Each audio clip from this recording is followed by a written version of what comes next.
Halo, perkenalkan. Nama saya Abdul Hakim. Saya mahasiswa Sistem Informasi dengan NIM 290274010. Nah, pada video ini saya akan menjelaskan secara singkat mengenai model data di Excel. Excel pada dasarnya menggunakan sistem tabular data, yaitu baris dan kolom. Excel ini sebenarnya cocok untuk melakukan analisis awal, visualisasi, dan perhitungan sederhana. Ini tentu berbeda dengan database engine seperti MySQL atau PostgreSQL yang menggunakan relational data model yang memiliki relasi antar tabel, lalu constraint dan efisiensi penyimpanan, serta query menggunakan SQL. Nah, karena kita akan menggunakan Excel yang tidak memiliki kemampuan relasi secara otomatis, kita perlu modeling dengan benar agar tidak terjadi duplikasi data. Pertama-tama kita memiliki data, sebelum kita melakukan modeling data, pertama-tama kita memiliki sebuah data transaksi di sebuah perpustakaan. Nah, pada data ini kita belum melakukan normalisasi. Kita memiliki beberapa banyak kolom dalam satu tabel, yaitu transaksi ID, date, quantity, status, name customer, name member, address, phone, name book, dan author. Nah, untuk menjadikannya normalisasi 1NF, kita harus memastikan bahwa data tersebut tidak terdapat nilai gabungan, yaitu dalam satu kolom terdiri dari beberapa data sekaligus. Setelah kita lihat dengan seksama, tidak ada dalam satu kolom yang terdiri dari lebih dari satu data, sehingga pada data tersebut sudah memenuhi persyaratan untuk masuk ke 1NF. Selanjutnya yaitu 2NF, yaitu memisahkan data berdasarkan entity. Nah, kita perlu memisahkan dari tabel yang ada. Seperti yang kita lihat, kita memiliki 3 entity, yaitu transaksi, buku, dan member. Kita pisahkan, member mempunyai kolom name, address, dan phone. Untuk book, kita mempunyai name dan author. Untuk transaksi, kita punya date, quantity, status, member ID, dan book ID. Lalu selanjutnya, kita ke 3NF. Pada 3NF ini, kita perlu menghilangkan data yang tidak bergantung langsung pada primary key. Nah, dalam hal ini, setelah kita lihat dengan seksama, kita temukan di dalam tabel buku, yaitu pada buku B001 dan B002, autornya sama. Nah, kita coba pisahkan hal ini menjadi dua tabel, yaitu tabel buku dan tabel autor. Untuk tabel autor, kita data menjadi dua autor. Nah, kita sesuaikan di tabel buku menggunakan author ID. Nah, setelah kita lakukan normalisasi, selanjutnya kita akan membuat permodelan di Excel. Yang pertama, untuk tabel member, kita lakukan select, lalu klik power pivot, dan add data to member, add to data model. Nah, lalu akan muncul pop-up seperti ini. Dia akan menampilkan data kita, kita perlu rename menjadi nama tabel kita. Kita beri nama tabel member, sudah.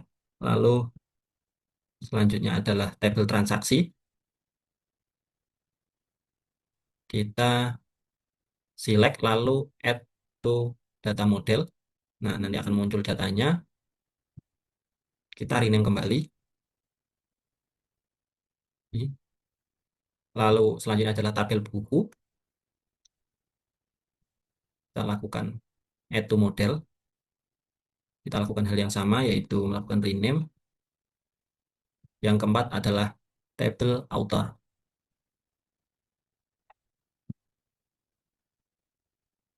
Kita rename kembali. Adapun yang perlu diperhatikan dari eh, modeling ini, seperti yang pernah diajarin, yaitu tentang three golden rule. Salah satunya adalah memastikan bahwa dalam tabel ini harus satu tipe data. Nah, contoh member ID ini memiliki tipe data string. Lalu untuk eh, transaksi quantity kita pakai tipe datanya adalah number. Untuk yang date kita pakai tipe data date juga. Nah, setelah kita melakukan mapping dari power pivot, kita perlu untuk menambahkan relasi di dalam masing-masing table. Nah, kita perlu melakukan klik diagram view. Nanti akan muncul seperti ini, ada 4 tabel. Kita hanya perlu menghubungkan dengan menarik garis dari kolom atau kita sebut kolom foreign key. Apa sih foreign key itu? Foreign key adalah sebuah primary key yang dipanggil dari tabel lain. Sebagai contoh yaitu table member mempunyai member ID, yaitu primary key sebagai eh, kolom yang unik sebagai pembeda atau identitas dari raw data member. Seperti itu. Lalu dipanggil di tabel transaksi sebagai member ID. Nah, itu disebut sebagai foreign key. Untuk selanjutnya kita hubungkan dari foreign key book ke book ID di tabel buku. Sudah berhasil. Untuk selanjutnya kita hubungkan di author. Nah, sekarang kita telah berhasil menambahkan relasi antar tabel dan kita juga telah membuat primary key maupun foreign key. Setelah kita melakukan modeling seperti tadi, selanjutnya kita menambahkan sheet baru di sini. Nah, kita insert power pivot di pivot table. Kita gunakan form data model yang telah kita buat sebelumnya. Nah, akan muncul seperti ini. Kita dapat memilih dari data model yang telah kita buat sebelumnya. Lalu, misalnya kita akan menampilkan buku dan jumlah yang dipinjam.